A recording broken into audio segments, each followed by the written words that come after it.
Hi, everyone. Hi, Pastor Ed here. Welcome you to the 34th episode. It's entitled Preachers, Ministers, and Pastors. They are absolutely not the same thing. We're going to talk about how the Bible describes the process of determining what a preacher does, what a pastor does, what a minister is and is not. We're going to talk about how those developed from the time of Christ all the way to now. Now, we're not going to do an in-depth review because there's hundreds and hundreds of subtleties over a period of probably 1,000 years, and obviously we're not going to do that in 30 minutes. But we're going to hit the highlights, and I think you'll have a lot greater in-depth understanding of how we came to understand these three particular terms and how through a lot of the total amount of Christendom, these apply. And how did they get where they got, and how do we understand them, and how do we move forward with that information? So we're going to have a great time today. I promise you're going to learn a lot of new stuff. All right, let's get going. Here we go. All right, so episode 34 is learning the differences between a preacher, minister, and pastor, and that they absolutely do not mean the same thing. Although at times people can confuse those titles. All right, very first thing, let's walk through just a couple of scriptures to kind of get us in the mood and set the background for all of this. Ephesians 4:11 through 13. Christ chose some of us to be apostles, prophets, missionaries, pastors, and teachers, so that his people would learn to serve and his body would grow strong. This will continue until we are united by our faith and our understanding of the Son of God. Then we will be mature, just as Christ is, and we will be completely like him. Deuteronomy 18:18 says, so when I, this is God, want to speak to them, the people that he wants to give a message to, I will choose one of them to be a prophet like you. I will give my message to that prophet who will tell the people exactly what I have said. Exodus 7:1. The Lord said, I'm going to let your brother Aaron speak for you. He will tell your message to the king, just as a prophet speaks my message to the people. Numbers 11:16 and 17. The Lord said to Moses, choose 70 of Israel's respected leaders, the elders, and go with them to the sacred tent. While I am talking with you there, I will give them some of your authority so they can share responsibility for my people. You will no longer have to care for them by yourself. And finally, taken out of Hebrews 13:17, it's telling new Christians and those who are now spread out throughout not just Jerusalem, but a very large now portion of that part of the world, to obey your leaders. And in this case, we're talking about pastors, presbyters, and do what they say. They are watching over you, and they must answer to God.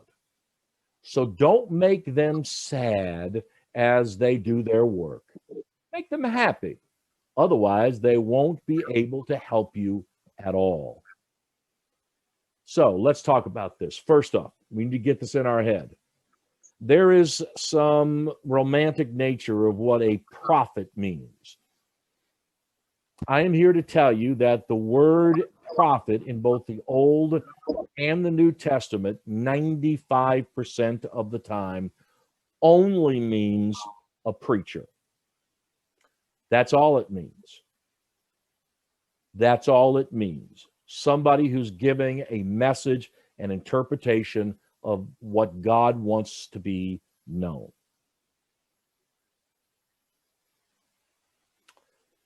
Diakonos, or a deacon, is synonymous with serving or ministering to another. This idea of ministering is to reach out and help others as a group designation to serve them in whatever their needs may be.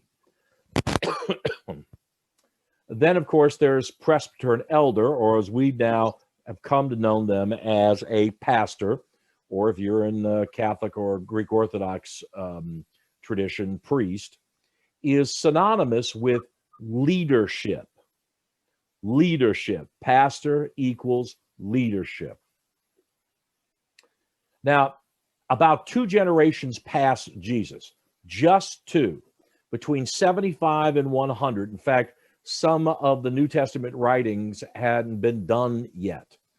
There were understood to be 3 basic separations of duties relating to Christian leadership as this Christian kind of following of Christ's way is now starting to take shape. First level was apostles, preachers, and teachers. The second level was administrative oversight of bishops and deacons, deacons being the lower of the 2. And then there was a separate segment called patriarchal, and that's where all the younger folks always gave deference to the older elders who were considered experienced and wise. So that was part of the culture. The apostles and preachers and teachers, they were proactive. Administrative oversight, like the Council of Jerusalem, they did the adjudication and general oversight of what the heck was going on and how things were being built. Deacons eventually came along, and they were formed to help so that the apostles didn't have to stop whatever they were doing. And the patriarchal was kind of adopted from the overall culture of that time, and certainly borrowed from Judaism, where that older folks were not considered something to shun or put to the side or not valuable, and that their value was directly related to their wisdom and their experience. Now, just 1 generation later, and certainly we have some documentation from early writers in the 2nd century, specifically at 115 of the Common Era, there were now 3 enhanced designations of orders. Orders meaning designation of ordination, where you are certified to do a very specific function and given the authority to do it, and it's recognized by others. The first was episcopus, or what we now recognize as a bishop. And at that time, in the early 2nd century, that really only meant local congregational leaders. And so that's why there's considerable either misunderstanding or arguments about does a presbyter and an elder, is that the same thing? No, it's not the same thing. But early on, the bishop, the episcopus was the local church leader. The presbyter were really there to maintain order and discipline. And in fact, all of the presbyters formed what can be loosely called the Council of Presbyters for whoever the local bishop was at the local church. Now, I want you to notice that this is very much similar to the first slide, where there were 3 separate levels of responsibilities. And deacon support here was still a minor application of support services, and that really didn't change from when they were invented to now another generation on. Within this 2nd century, the administrative and patriarchal kind of merged together. And so the one that was kind of set aside for the old folks who've been through the wars and the battles, they kind of merged in with the administrative ideas. And so they were kind of adopted into each other. Now, by the time the 5th and the 6th centuries rolled around, Christianity was spreading with many small churches all over the place. There was significant growth in presbyters' authority because there was now reason for regional responsibilities. And so bishops kind of moved up from local church leadership, and they kind of had kind of an area of responsibility, and and the presbyters, they also moved up, and instead of the bishop being local folks, the presbyters now moved up, and they were the local authorities at the local churches. And God bless the deacons, they were keeping the floor steady, and they were doing the exact same thing. All right, now, during the Reformation period, which happened in the 16th century, the term elder was reestablished while the birth of Protestantism, good, thank God for Martin Luther and Ulrich Zwingli and the Wesleys and Knox, and there were plenty of those, but it all started with Martin Luther getting mad at the young Pope. And so the idea of teaching elders, that phrase began a certain level of prominence, but it was basically synonymous with the local pastoral office. And then we go to the council of lay or ruling elders. They were not ordained orders like pastor, preacher, communicants, and all that. But again, it was a similar form to all the other ones I've already showed you at the second level or the middle level of support.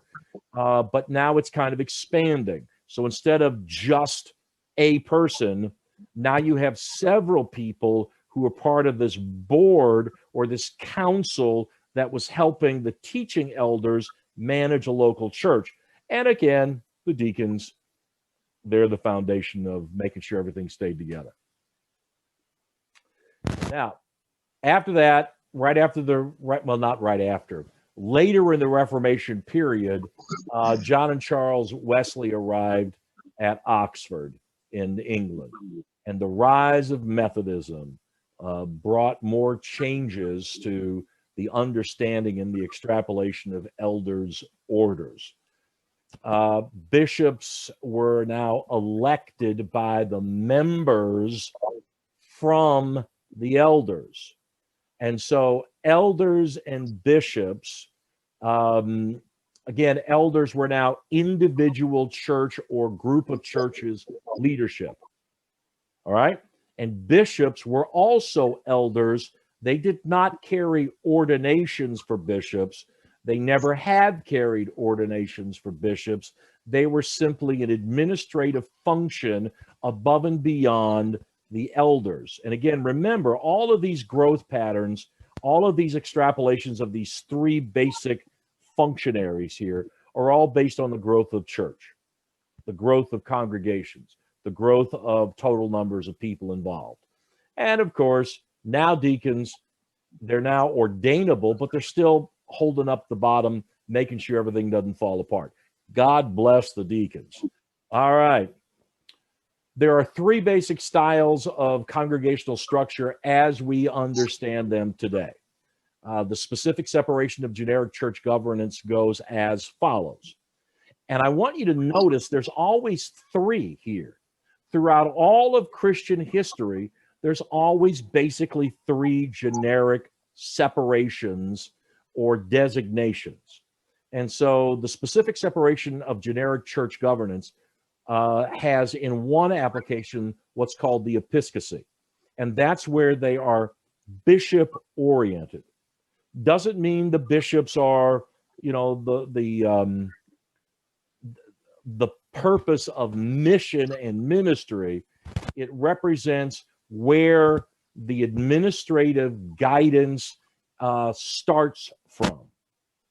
And so there is the episcopacy. What's the episcopacy? The episcopacy is the Catholic Church, the Orthodox Church, pretty well anything which defines a bishop as the head of a significant designation of churches or people or area. The Reformed or Presbyterian form, which is basically an elected group representation. Think what the middle level was of the presbyters in their form of the council for the bishops. There's always been a middle level where there was somehow a level of group counseling where that as they discern the mind of Christ together, they help to administer and guide and support the ministry and missions of that particular denominational governance. And then, of course, there's congregational polity, which basically it's all local. For example, the Baptist Church, that is not a denomination. That's an association of however many thousands and thousands of individual congregations that they have. The Reformed or Presbyterian form of government, they still have pastors who are teaching elders. They have sessions, or they have councils of lay elders that help, make sure that things get in order, and they help to maintain whatever the local teaching elder finds valuable. And in an episcopacy, whatever the bishop basically says, then it kind of filters all the way down from there. Cultural designation and terminology throughout each previous example. Again, I want you to notice there was always 3 categories. And now we're talking about the nomenclature of today. It is not universal, I will grant you all that, but it is really very typical that you will hear 3 very specific terms that will preface what we're going to go to the next slide with. There is my, which is personal and specific, our, which is a group designation, and the, which is a direct and authoritative. My, our, and the. Now, what are we talking about? My preacher, our minister, and the pastor. You can be a preacher without ministering to people. You can be a minister and not be in charge of much. The pastor is the authority at a local level in the direction and the guidance of a church. Our minister is one who primarily serves a predetermined function of a designated group that's already identified. And then, of course, my preacher has one specific task. It is my hypothesis that if you want to know why most churches are consistently not following leadership or consistently getting in conflict, is because they do not have a realistic view or an honest view or an accurate view of what these 3 biblical mandates of ordination and designations actually mean. Let's talk about that. Let's define these terms. First, all a preacher does is prepare and present a sermon message. Now, when I say that's all, that's a big deal, because if you're doing it right, it'll take you a while every week to get that done. Unless you're just kind of throwing something together and trying to fake people through 25 minutes. But that's the function of a preacher, is to separate the word of God. That's the function of a prophet, is to proclaim God's word. That's it. A minister serves the identifiable needs of a group of Christians.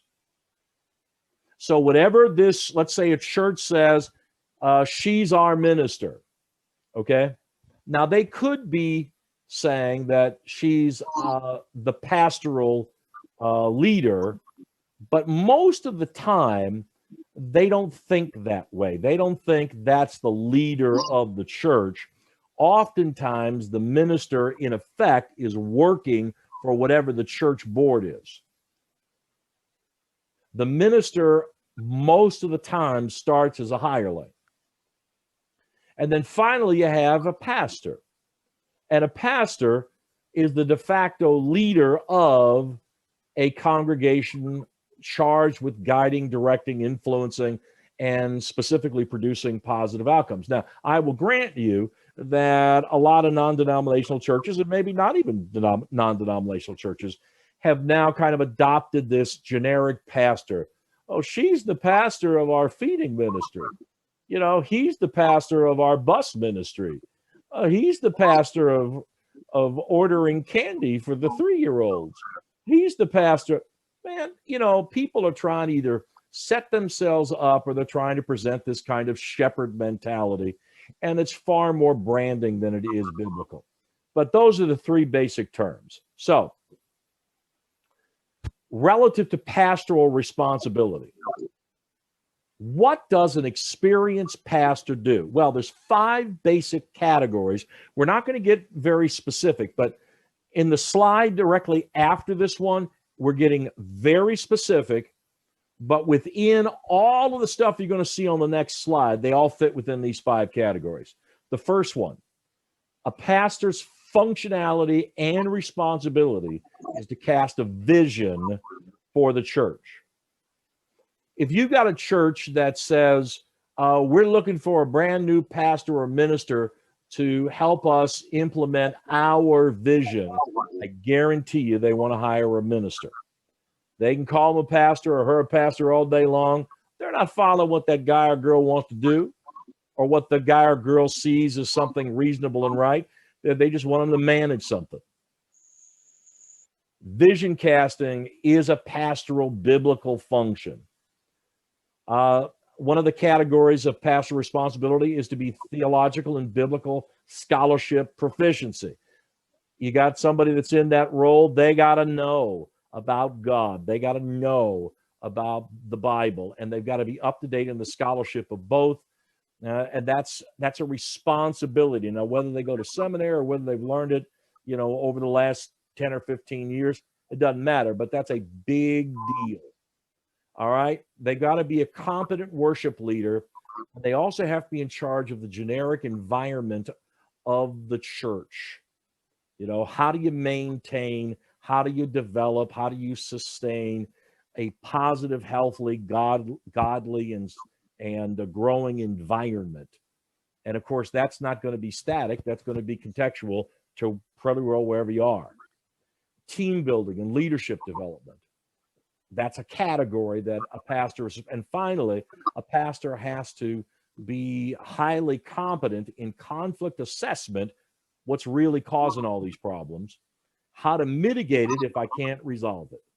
All right. Now, within these 5 categories, there is a very long list of what a pastor then touches, directs, or influences. Here's all of the very specific things that a highly experienced pastor is responsible for, either proprietarily or peripherally guiding or influencing. It isn't just doing a sermon and teaching a Bible class on Thursday. Look at all that. That's a whole lot of stuff. And when a pastor tells you, you know, we've got an awful lot we're doing, I'll bet you that most of them are still not doing all the stuff that's on this list. And in fact, if there is a church, any congregation in any denominational setting or non-denominational setting, doesn't matter, any pastor that doesn't show this list to their board, to their laity leadership, to their diaconate, to their whatever, this is the stuff that we are responsible, and I have the privilege to help lead and guide and influence. And if we're not doing all of this, then you're assuming that I'm doing all of this. There's no way I can do all of this by myself. We've got to get good at all of this stuff. because this stuff defines a healthy Christian church leadership kind of understanding. So, today's lesson represents the bare minimum of local church leadership understanding of my preacher, our minister, and the pastor. Let's talk about it a little bit. Well, I hope that information helped in better understanding how throughout all of Christianity, there has been a consistent level of experimentation, extrapolation, and expansion and enhanced kind of understanding of the three levels of authority and service to the church as it grew throughout the centuries. Certainly, this was a microcosm of all of the subtleties which go across Christendom. Certainly, there are many titles which are certainly borrowed, sometimes inappropriately, sometimes merely out of convenience. But I hope that this will give you a better understanding of what is really the difference between a preacher, a minister, and the pastor.